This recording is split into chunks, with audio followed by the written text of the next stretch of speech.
It's been almost a month since the blizzard of 2022 began, and tonight we want to know what Erie County leaders are doing in its aftermath.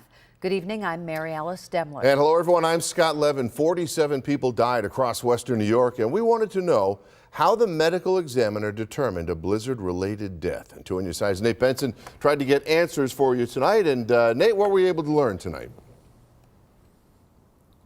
Well, Scott and Mary Alice, we talked to the Department of Health tonight and got a little bit better idea of how the medical examiner determines a blizzard-related death, but no specifics as to when lawmakers will question those county commissioners about the storm response.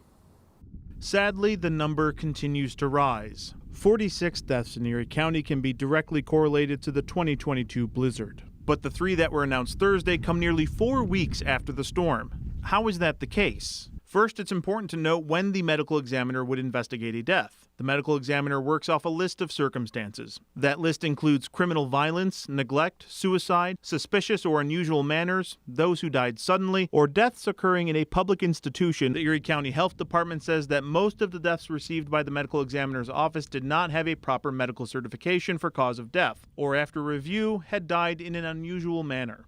As for the 3 deaths announced Thursday, the health department says those were determined after reviewing hospital records. The county wouldn't rule out the death toll continuing to rise, saying the medical examiner still has 3 cases pending test results. When you look at it on a county level, I think the government failed many of its residents, to be honest with you. Erie County Legislator James Melchewski represents District 10, which makes up West Seneca, Elma, and other Southtown municipalities. Melchewski says he wants to bring in commissioners from the county to debrief the legislature, similar to the way the Buffalo Common Council has in recent weeks. Like the Common Council, Melchewski wants the legislature to explore amending the American Rescue Plan funds allocated for the county. That way, any necessary equipment that could help during snow emergencies could be purchased. Okay, that money needs to be used by 2024. And let's take a look at the places that are known to have money allocated to them that it's not going to be used. And let's pull some of that money back and use it, to use it for this situation to help all the residents in Erie County.